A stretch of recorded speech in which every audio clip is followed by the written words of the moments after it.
The health crisis we are facing is stressing the need for advanced textile materials, many of which are manufactured in Catalonia.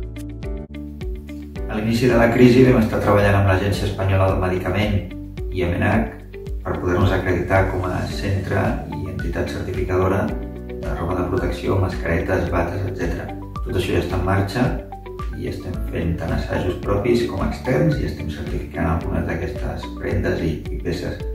Per altra banda, hem iniciat en les últimes setmanes molta activitat amb empreses per a la desinfecció dels tèxtils, ja sigui per radiació, ultravioletes o sistemes similars, com també sobretot amb indústria química per desenvolupar biocides o productes que ens permetin la desinfecció de la roba que sobretot siguin duradors en el temps i no siguin perjudicials per la pell i la salut humana.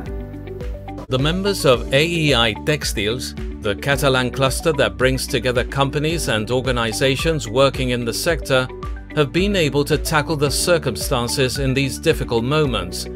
They are taking action to respond to the health system needs. The cluster is a tool that helps strengthening the competitiveness of the companies that are part of it. AEI TèXTILS works to support its members, especially when they are facing new challenges.